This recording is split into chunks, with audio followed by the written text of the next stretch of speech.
Jennifer Hart had spent most of her adult life inside the bright, controlled chaos of St. Augustine Medical Center's emergency wing. As a senior ER nurse, she had seen grief in many forms: broken bones, final breaths, midnight cries, but nothing had prepared her for the quiet terror of watching her own child fade away. Her 7-year-old son, Caleb Hart, lay in a pediatric hospital bed 3 floors above her department, his small body growing weaker by the day. Caleb had biliary atresia, a rare liver disease that had stolen his childhood piece by piece. Tubes framed his fragile face, and machines hummed like mechanical lullabies. Jennifer often sat beside him after her shifts, still in scrubs, whispering stories into his ear. "You're my brave boy," she would say softly, brushing his curls back. "We're getting you that new liver. You'll run again, you'll see." Caleb would smile faintly, trusting her completely. What kept Jennifer standing was the Transplant Fund, $200,000 raised through hospital drives, church donations, and online campaigns. Strangers had given hope when medicine alone could not. The surgery had been scheduled. The doctors were ready. Time was short, but salvation felt within reach. For the first time in months, Jennifer allowed herself to imagine a future where hospital rooms were no longer home. The call came on a gray Tuesday morning while Jennifer was finishing a night shift. She noticed the transplant coordinator's number and answered with relief already forming in her chest. "Miss Hart," the coordinator began, her voice unusually stiff, "there's an issue with a surgical payment." Jennifer frowned, stepping into an empty supply room. "Issue?" "The funds were transferred last week." Silence lingered on the line before the words fell like shattered glass. "The payment was withdrawn 3 days ago." Jennifer's knees weakened. "Withdrawn? That's not possible." "By who?" Papers slipped from her hand as she listened. The authorization had come from a joint family access account, an account Jennifer had added her mother, Diane Whitmore, to years ago for emergency support. "There must be a mistake," Jennifer whispered, breath shaking. "My son's surgery is in 6 days." The coordinator's tone softened. "Without payment confirmation, the surgical slot has been reassigned." The room spun. Jennifer pressed her palm against the metal shelf to stay upright. "You're canceling my son's transplant?" Her voice broke into fragments. "He doesn't have time for delays." When the call ended, Jennifer stood frozen, the fluorescent lights buzzing above her. For years she had saved lives in these halls. Now, when it was her child's turn to be saved, the system had quietly closed its doors. Jennifer drove straight to her mother's house, fear turning into a rising storm of suspicion. Diane Whitmore lived in a quiet suburban duplex with Jennifer's younger brother, Marcus Whitmore, a man whose charm often disguised as recklessness. Jennifer barely knocked before entering. "Mom, where is Caleb's surgery money?" she demanded, voice trembling but loud. Diane looked up from the dining table, startled. "Jennifer? What are you talking about?" Marcus leaned against the wall, arms folded, eyes avoiding hers. Jennifer slammed printed bank statements onto the table. $200,000 is gone. Withdrawn. Authorized through you. Diane's face paled. She looked at Marcus instinctively, a glance that said too much. Jennifer followed that look and felt her stomach drop. "Marcus, what did you do?" He exhaled slowly, as if irritated by the confrontation. "Relax, Jen. The money isn't gone. It's invested." "Invested?" Jennifer repeated, disbelief sharpening every syllable. Marcus straightened. "Crypto. Safe or Bitcoin. It's about to explode in value. I tripled it already on paper." The words hit Jennifer like physical blows. "That money was for Caleb's liver transplant," she screamed. Diane stepped in, hands shaking. "Marcus said it was safe, that we could grow it and pay the hospital twice over." Jennifer stared at them both, horror replacing anger. They hadn't stolen it out of cruelty. They had gambled it out of ignorance. Jennifer felt her heartbeat in her ears as Marcus pulled up charts on his laptop, colorful graphs rising and falling like cruel jokes. "Look," he insisted, pointing. "If we just wait 2 more weeks." "He doesn't have 2 weeks," Jennifer shouted, slamming the laptop shut. Tears streamed down her face, but her voice hardened into something colder. Doctors gave him a month without surgery. That was 3 weeks ago. Diane covered her mouth, guilt flooding her expression. I thought we were helping. Jennifer turned to her mother slowly. Helping? By risking his life on internet money. Marcus scoffed lightly. You're being dramatic. Crypto dips, then it rises. That's the game. Jennifer stepped closer, fury radiating off her. This is not a game. This is my son's life. The room fell silent except for Diane's quiet sobbing. Marcus finally looked uneasy. I can pull it out, but the market's down right now. We'd lose most of it. Jennifer's voice dropped to a whisper that scared him more than her shouting. Pull it out. He hesitated, just for a second, but that second shattered whatever trust remained between them. That night, Jennifer returned to Caleb's hospital room carrying the weight of a truth she didn't know how to speak. Caleb was awake, tracing shapes on his blanket. Mom, did the doctor say when my new liver is coming? He asked softly. Jennifer forced a smile that trembled at the edges. She sat beside him, taking his tiny hand in hers. Soon, baby. We're fixing some paperwork first. Caleb nodded, trusting her completely. When I get better, can we go to the beach again? I want to run this time. Jennifer swallowed the lump in her throat. Yes, she whispered. You'll run as fast as the wind. He grinned, satisfied, and closed his eyes to rest. Jennifer watched him breathe, shallow, fragile breaths, and felt something inside her shift from grief to steel. She stepped into the hallway and pulled out her phone, dialing Marcus again. When he answered, she didn't waste words. If that money isn't back in the hospital account in 48 hours, she said coldly, I will go to the police, the press, and every fraud unit in this country. Brother or not, I will burn everything down to save my son. For the first time, Marcus heard that she meant every word. Marcus did not sleep that night. The glow of his laptop screen painted his face in restless shades of blue as numbers plunged lower by the hour. Safe Orbit coin, the cryptocurrency he had sworn would multiply Caleb's transplant fund, was collapsing. Online forums that once buzzed with excitement were now filled with panic. Investors were dumping their holdings. Influencers who had promoted it were deleting posts. Marcus refreshed the trading page again and again, each update tightening the knot in his chest. By dawn, the $200,000 fund had shrunk to barely $38,000. His hands trembled as he dialed Jennifer, but she answered before the first ring finished. Is it back? She demanded. Marcus swallowed. Jen, the market crashed overnight. Silence. Then a sharp inhale. How much is left? 38,000. Maybe less if it keeps falling. Jennifer didn't scream this time. Her voice went frighteningly calm. Withdraw it. Now. Every cent. Marcus hesitated only long enough to process his own failure. I'm trying, but the exchange froze large withdrawals. Jennifer closed her eyes, pressing her forehead to the hospital corridor wall. You gambled my son's life, she whispered. And now we're locked out of saving him. Jennifer refused to collapse under the weight of despair. Instead, she moved. She contacted hospital administration, transplant boards, charitable foundations, anyone who might buy Caleb time. In the transplant office, she stood before Dr. Leonard Hayes, her son's surgeon. Please, she said, voice raw. If I secure partial payment, can you hold the liver? Dr. Hayes sighed heavily. Jennifer, organs are allocated nationally. Without financial clearance, we legally must release the slot. Tears burned her eyes. He'll die waiting again. The doctor softened. I'll advocate internally, but I can't promise anything. Jennifer left his office feeling like sand was slipping through her fingers.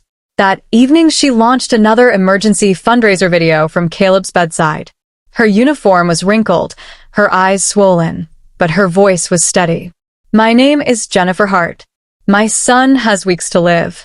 Our transplant fund was lost to investment fraud. I am begging, not for me but for him. Caleb, weak but smiling, lifted his hand into frame. Hi, I want to get better. The video spread faster than anyone expected. Within 48 hours, Jennifer's plea ignited public outrage. Donations poured in again, small amounts, large amounts, strangers giving what they could. News outlets picked up the story. Nurse's son loses transplant fund to crypto scheme. Hospital staff organized blood drives and charity walks. Even former patients Jennifer had saved came forward. One elderly man pressed an envelope into her hands. "You kept me alive last year," he said. "Let me return the favor." Meanwhile, Marcus watched the news coverage in silence, shame crushing him. Diane wept constantly, unable to meet her daughter's eyes. "We'll fix this," she kept saying weakly. But the damage had already carved deep scars. Jennifer did not have time for blame, only action. By the 5th day, the fundraiser crossed $120,000. Hope flickered again, fragile but real. Late one night, as Jennifer sat beside Caleb adjusting his blankets, her phone rang with an unknown number. "Miss Hart," a male voice asked. "My name is Victor Alvarez. I run a private transplant assistance foundation." Jennifer straightened. "Yes, we saw your story. We can cover the remaining surgical balance immediately." Jennifer's breath caught.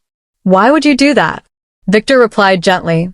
"Because years ago, a nurse stayed past her shift to comfort my dying sister. That nurse was you." Tears spilled down Jennifer's face as recognition dawned. She remembered the girl, remembered holding her hand through the night. "We never forgot your kindness," he said. "Let us stand with you now." Jennifer could barely speak. Thank you so much."